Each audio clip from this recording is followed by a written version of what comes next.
सुप्रभात, आदाब, नमस्कार। सत्यम न्यूज टीवी के भदोही जिले की खबरों में आपका स्वागत है। आज की फटाफट खबरों को लेकर हाजिर हूं मैं नसीर कुरैशी। आज की फटाफट खबरों में क्या कुछ है, आइए देखते हैं इस अहम खबर से। आज हम आपको सत्यम न्यूज पर भदोही जिले की हैरान कर देने वाली चोरी की खबर बताने जा रहे हैं। एआरटीओ कार्यालय के गोपनीय कक्ष में चोरी की वारदात सामने आई है। इस संबंध में सहायक संभागीय परिवहन अधिकारी अरुण कुमार ने ज्ञानपुर कोतवाली पुलिस को तहरीर देते हुए बताया है कि संभागीय निरीक्षक परमेंद्र कुमार के गोपनीय कक्ष संख्या 16 में चोरी हुई है। चोरी में 2 कंप्यूटर, एक यूपीएस, एक तौलिया व एक पर्दा गायब हुआ है। उधर इस चोरी की घटना को लेकर तरह तरह की चर्चा व्याप्त है। शायद आपको यह जानकारी न हो कि यह एआरटीओ कार्यालय सरपताहा जिला मुख्यालय, डीएमएसपी कार्यालय व आवास के समीप है। यह इलाका 24 घंटे पुलिस सुरक्षा के दायरे में रहता है, लेकिन एआरटीओ कार्यालय में हुई यह अनोखी चोरी हर किसी को हैरान कर रही है। एआरटीओ कार्यालय में हुई चोरी को लेकर तरह तरह की चर्चा व्याप्त है। हैरान करने वाली बात यह है कि एआरटीओ कार्यालय में लगे सीसीटीवी कैमरे में भी चोर कैद नहीं हुआ है।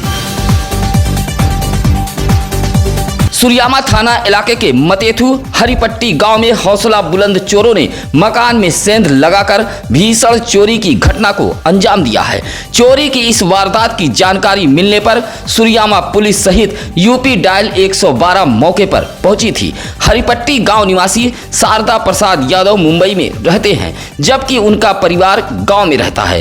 एक कमरे में गृहस्थी का सामान रखा हुआ था, जबकि दूसरे कमरे में परिवार के सभी सदस्य सो रहे थे।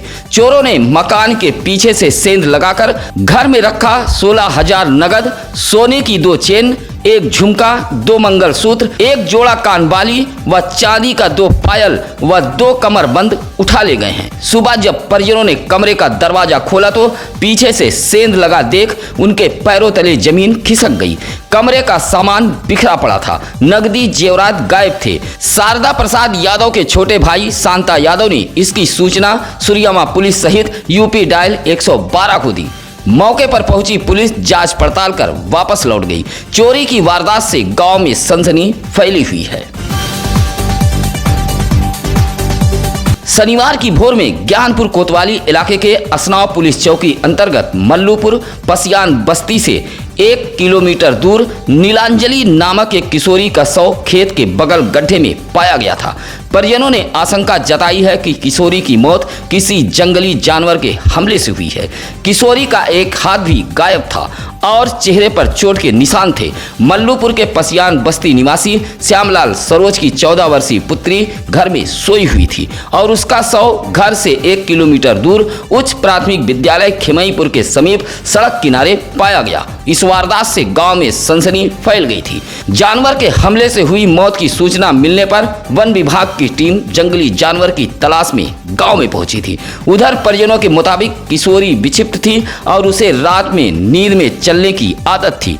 उधर ज्ञानपुर कोतवाली के प्रभारी निरीक्षक ने बताया कि पीएम रिपोर्ट आने के बाद ही मामला स्पष्ट हो पाएगा।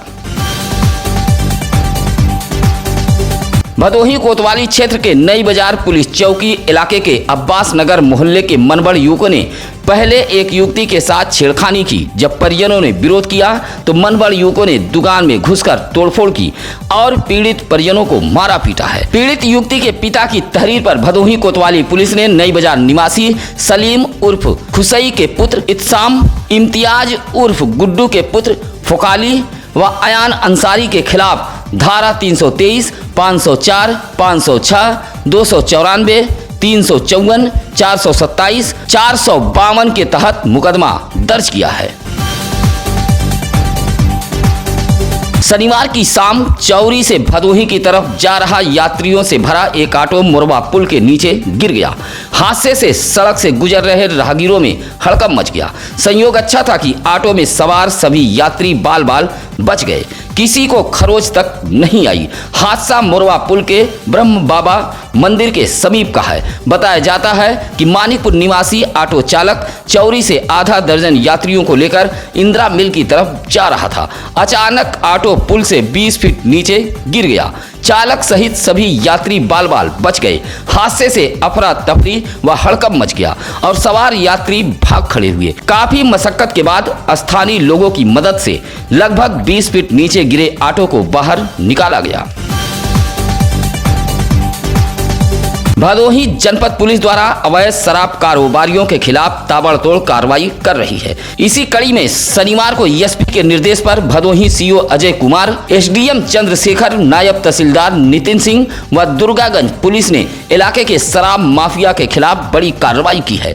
दुर्गागंज के गंगा रामपुर व सराय भाव सिंह में पहुंची टीम ने डुगडुगी बजाते हुए गैंगस्टर आरोपी व अवैध शराब कारोबारी गुलाब जायसवाल व उसके पुत्र अनिल जायसवाल के चल अचल संपत्ति को कुर्क किया है। कुर्क की गई चल अचल संपत्ति की कुल कीमत 2,57,88,534 रुपया बताई गई है।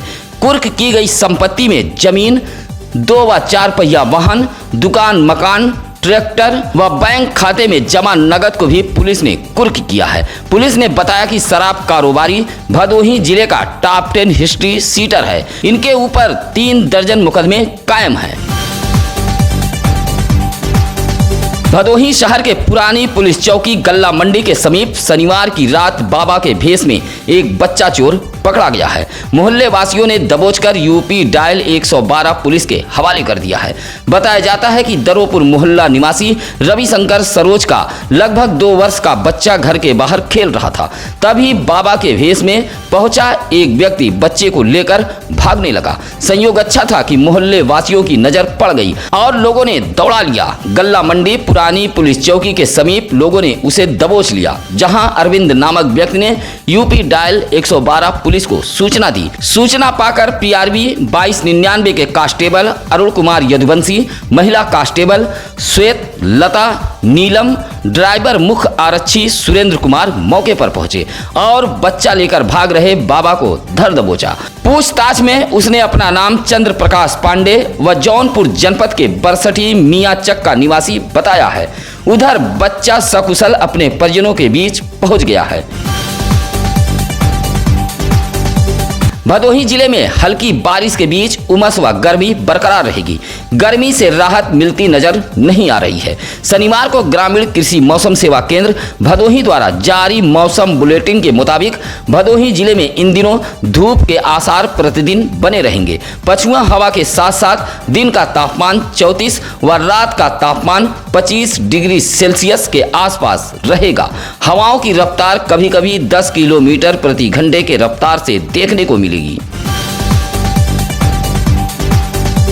अज्ञात वाहन की चपेट में आने से पल्लेदार की मौत हो गई। मौत से परिजनों में कोहराम मचा है। मामला गोपीगंज कोतवाली इलाके के ककराही रेलवे क्रॉसिंग का है। बताया जाता है कि जोगिनका दलित बस्ती निवासी सुनील नामक एक युवक पल्लेदारी का काम करता है।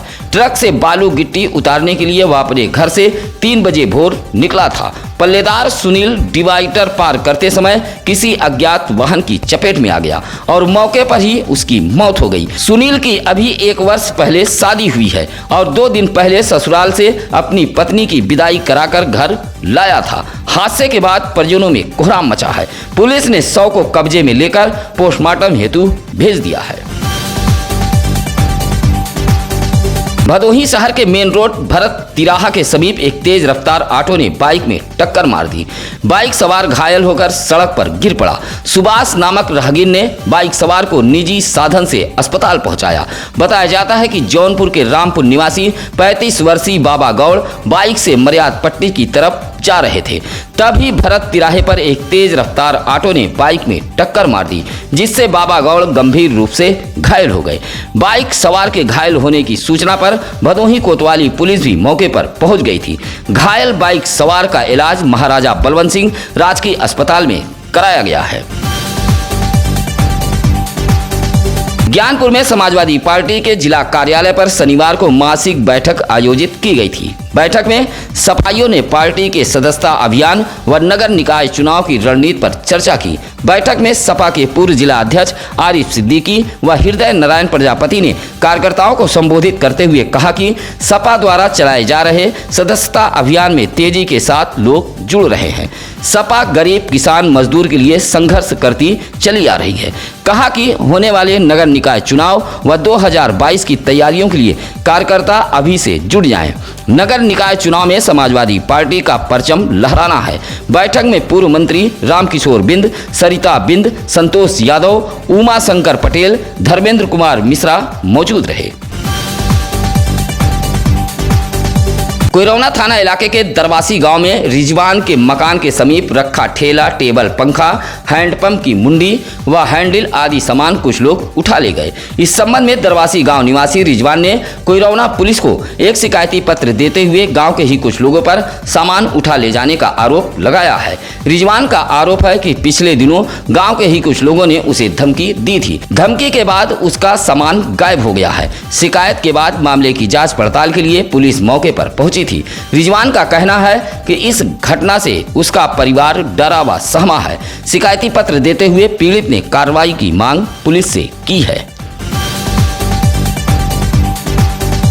गोपीगंज नगर में गणेश पूजन उत्सव की धूम है। हर तरफ गणपति बप्पा मोरिया के जयकारे से इलाका गूंज रहा है। सदर मोहाल के दुर्गा गली में श्री गणेश उत्सव मंडल क्लब, खड़हट्टी मोहाल में श्री गणेश पूजा उत्सव, श्री बाल गणेश उत्सव व गोपीगंज के वार्ड नंबर 1 में श्री गणेश उत्सव मंडल द्वारा गणेश प्रतिमाएं स्थापित की गई है। इसी तरह रामपुर कायस्थान में गणेश उत्सव मंडल द्वारा आयोजित 3 दिवसीय गणेश पूजन उत्सव के बाद शनिवार को धूमधाम से विसर्जन शोभा यात्रा निकाली गई थी। अबीर गुलाल उड़ाते हुए भक्त झूमते चल रहे थे, जहां इब्राहिमपुर पहुंचकर नहर में प्रतिमा का विसर्जन किया गया। कादरी चैरिटेबल ट्रस्ट ज्ञानपुर के जमालुद्दीन उर्फ टीपू ने एक बार फिर तहसील दिवस पर डीएम को शिकायती पत्र देते हुए सरकारी जमीन पर हुए अवैध कब्जे को अतिक्रमण मुक्त कराए जाने की मांग की है। दिए गए शिकायती पत्र में सरकारी जमीन पर कब्जा करने वाले 37 लोगों के नाम सहित सूची सौंपी है। शिकायती पत्र देते हुए जमालुद्दीन उर्फ टीपू ने कहा कि ज्ञानपुर तहसील के नगर पंचायत वार्ड नंबर 8 व 4 में आराजी नंबर 380 सरकारी जमीन के नाम से दर्ज है, जिस पर लगभग 37 लोगों ने अवैध रूप से कब्जा कर रखा है। लगातार शिकायत के बावजूद भी सरकारी जमीन पर हुए अवैध अतिक्रमण के खिलाफ कार्रवाई नहीं हो पा रही है। एक बार फिर शिकायती पत्र देते हुए जमालुद्दीन उर्फ टीपू ने सरकारी जमीन से अतिक्रमण को हटवाए जाने की मांग की है। भदोही शहर कोतवाली इलाके के चौरी रोड पर एक कार ने बाइक से कोचिंग जा रहे छात्र को टक्कर मार दी। टक्कर में छात्र गंभीर रूप से घायल हो गया। आनन फानन में छात्र को महाराजा बलवंत सिंह राजकीय अस्पताल लाया गया, जहां प्राथमिक उपचार के बाद डॉक्टरों ने वाराणसी के लिए रेफर कर दिया है। बताया जाता है कि नई बाजार निवासी 21 वर्षीय उज्जवल जायसवाल बाइक से इंदिरा मिल कोचिंग के लिए जा रहा था। तभी इंदिरा मिल की तरफ से आ रही एक अज्ञात कार ने बाइक में टक्कर मार दी, जिससे छात्र घायल हो गया। घायल छात्र को उपचार के लिए महाराजा बलवंत सिंह राजकीय अस्पताल में भर्ती कराया गया था, जहां हालत गंभीर होने पर डॉक्टरों ने रेफर कर दिया है। भदोही जिले का विद्युत विभाग सीधे सीधे योगी सरकार को बदनाम करने पर तुला हुआ है। शिकायत के बावजूद भी उपभोक्ताओं सहित किसानों के जले ट्रांसफार्मर नहीं बदले जा रहे हैं। विद्युत विभाग के अधिकारी भी अपने कमरों से बाहर नहीं निकल रहे हैं, जिससे विद्युत उपभोक्ता बेहद परेशान हैं। विद्युत विभाग की एक और लापरवाही ज्ञानपुर विकासखंड के पाली बिंद बस्ती से सामने आई है, जहां 15 दिनों से बस्ती का ट्रांसफार्मर जला पड़ा है और 30 घरों के परिवार अंधेरे में हैं। शिकायत के बावजूद भी जला ट्रांसफार्मर नहीं बदला जा रहा है। शनिवार को नाराज बस्ती के लोगों ने विद्युत विभाग के खिलाफ प्रदर्शन करते हुए जले ट्रांसफार्मर को बदले जाने की मांग की है। प्रदर्शन करते हुए राजेश पाल, शीतला प्रजापति, विकास बिंद, घनश्याम, माला देवी, आलोक ने बताया कि 30 घरों की बत्ती जहां गुल है, वहीं धान की फसल भी बिजली के अभाव में सूख रही है। डिस्ट्रिक्ट बार एसोसिएशन के सदस्यों की एक बैठक शनिवार को संपन्न हुई है। बैठक में कई प्रस्ताव पर चर्चा की गई। अधिवक्तागण न्यायिक कार्य से भी विरत रहे। बैठक में दीवानी न्यायालय परिसर में पोस्ट ऑफिस, एटीएम, किशोर न्यायालय जैसे मामलों पर चर्चा की गई। इसी तरह न्यायालय परिसर में शौचालय की साफ सफाई, बारिश के दौरान अधिवक्ता परिसर में होने वाले जल जमाव जैसी समस्याओं को दूर किए जाने की मांग की गई है। इस मौके पर एडवोकेट आलोक द्विवेदी, रवि मौर्य, प्रियंका, अनिल गुप्ता सहित काफी संख्या में अधिवक्तागण मौजूद रहे। शनिवार को जिला मुख्यालय स्थित कलेक्ट्रेट सभागार में 50 लाख रुपए से अधिक लागत के निर्माण कार्यों व तमाम परियोजनाओं की मासिक समीक्षा बैठक संपन्न हुई है। बैठक की अध्यक्षता डीएम आर का अखौरी ने की है। बैठक में डीएम आर का अखौरी के तेवर काफी तल्ख रहे। बैठक में मौजूद कई अधिकारियों को डीएम ने फटकार लगाई है। कहा कि निर्माण कार्यों में गुणवत्ता से कोई समझौता नहीं किया जाएगा। आवास विकास द्वारा विकास खंड ज्ञानपुर, सुरियामा व डीग भदोही में निर्मित कस्तूरबा गांधी बालिका विद्यालय के एकेडमिक ब्लॉक व हॉस्टल निर्माण कार्यों में घटिया निर्माण सामग्री इस्तेमाल किए जाने व बरती गई लापरवाही पर डीएम ने कड़ी नाराजगी जताई है। इसी तरह ग्रामीण अभियंत्रण विभाग के अधिशासी अभियंता को कड़ी फटकार लगाते हुए स्पष्टीकरण मांगा है। समीक्षा बैठक में डीएम ने कई निर्माण कार्यों की समीक्षा करते हुए अधूरे पड़े निर्माण कार्य को शीघ्र पूरा किए जाने का निर्देश दिया है। गोपीगंज नगर में दुकान के सामने बाइक खड़ा करने से नाराज दुकानदार ने दलित परिवार की पिटाई कर दी। इस संबंध में गोपीगंज के सोनखरी निवासी अजीत कुमार ने गोपीगंज थाने पर एक शिकायती पत्र देते हुए कहा कि वह अपनी मां के साथ समूह का पैसा निकालने गोपीगंज बाजार गया हुआ था, जहां एक एल्युमिनियम स्टील की दुकान के सामने उसने अपनी बाइक खड़ी कर दी। इसी बात से नाराज दुकानदार व उसके साथियों ने जाति सूचक शब्दों का इस्तेमाल करते हुए उसे व उसके भाई नवीन कुमार तथा मां फोटो देवी को लात घूंसों से मारपीट कर घायल कर दिया। अजीत कुमार ने शिकायती पत्र देते हुए गोपीगंज पुलिस से मुकदमा दर्ज किए जाने की मांग की है।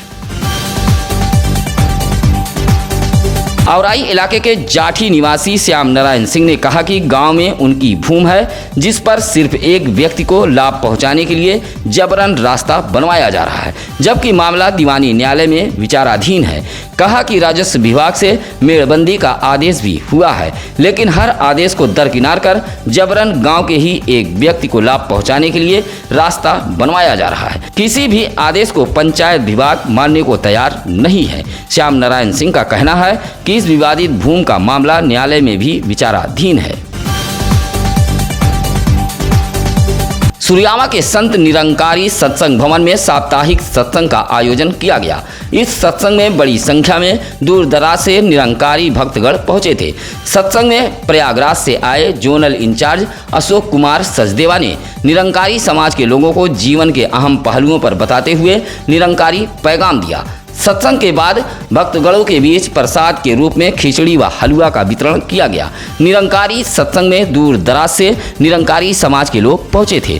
दोपहर 12 बजे से 2 बजे तक सत्संग चला।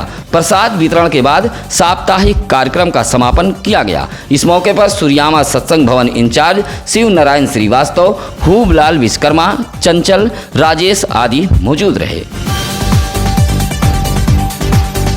अभोली विकासखंड के ग्राम सभा भानीपुर के धनमऊपुर गांव निवासी राकेश यादव का परिवार एक अदत आवास के लिए तरस रहा है। राकेश यादव का परिवार घास फूस के मढ़े में रहता है। बारिश होते ही गरीब परिवार सहम जाता है। रात भर टपकते पानी के बीच परिवार रात गुजारने को मजबूर है।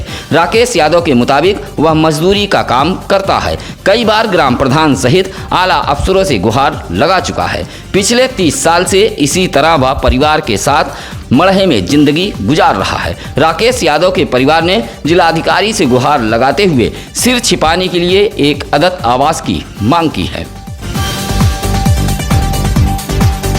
शनिवार को भदोही तहसील में आयोजित संपूर्ण समाधान दिवस पर प्रकाशपुर निवासी आजाद तिवारी नामक एक व्यक्ति ने जिलाधिकारी को शिकायती पत्र देते हुए आरोप लगाया है कि पूर्व प्रधान द्वारा उसकी भूमधरी भूमि पर चकमार्ग बनवाया गया है। एसडीएम ने बेदखली का आदेश भी दिया है, लेकिन अभी तक चकमार्ग से अतिक्रमण नहीं हटाया गया। शिकायती पत्र देते हुए आजाद तिवारी ने भूमधरी पर हुए अतिक्रमण को हटवाए जाने की मांग की है। गोपीगंज कोतवाली गिराई के समीप हाईवे पर रह रहे एक परिवार की झोपड़ी में घुसकर विक्षिप्त व्यक्ति बैग लेकर भागने लगा। परिजनों ने विक्षिप्त को दौड़ाकर पकड़ लिया। बताया जाता है कि गिराई के हाईवे किनारे कमालुद्दीन नामक व्यक्ति झोपड़ी बनाकर रहता है। पत्नी व बच्चे हैंडपंप पर पानी लेने गए थे, तभी झोपड़ी में घुसा एक विक्षिप्त झोपड़ी में रखा बैग लेकर भागने लगा। कमालुद्दीन के परिजनों ने विक्षिप्त व्यक्ति को पकड़कर पुलिस के हवाले कर दिया। शनिवार को भदोही जिले के तहसीलों पर संपूर्ण समाधान दिवस का आयोजन किया गया। औराई तहसील पर मंडलायुक्त विंध्याचल मंडल योगेश्वर राम मिश्र, एसडीएम लालबाबू दुबे ने फरियाद सुनी। इसी तरह भदोही तहसील में डीएम आरका खौरी, एसपी डॉक्टर अनिल कुमार, प्रभागी वनाधिकारी सीएमओ डॉक्टर संतोष कुमार चक, एसडीएम भदोही चंद्रशेखर व सीओ अजय कुमार ने संयुक्त रूप से फरियाद सुनी है। तीनों तहसीलों पर कुल 249 मामले पहुंचे थे, जहां भदोही में 15, ज्ञानपुर में 4 व औराई में 6 प्रार्थना पत्रों का मौके पर ही निस्तारण किया गया। जहां मंडलायुक्त योगेश्वर राम मिश्र ने कहा कि जनता की उम्मीदों पर खरा उतरते हुए उनकी शिकायतों व समस्याओं को ध्यान पूर्वक सुनते हुए स्थलीय सत्यापन कर मामले का निस्तारण कराया जाए। उधर डीएम ने जिले के सभी अधिकारियों को निर्देश देते हुए कहा कि प्रतिदिन जनता दर्शन में आने वाले फरियादियों की समस्याओं को सुनकर उसका निस्तारण कराया जाए। आप अपने इलाके, क्षेत्र, गली, मोहल्ले, शहर, गांव की खबरें हमें जरूर बताएं। इसके लिए लगातार हम चैनल पर नंबर फ्लैश कर रहे हैं। आज की खबरें कैसी लगी यह भी कमेंट कर हमें जरूर बताएं। इसी के साथ अब नसीर कुरैशी को दीजिए इजाजत। नमस्कार, आदाब। ताज़ा खबरों के लिए सत्यम न्यूज़ को सब्सक्राइब करें।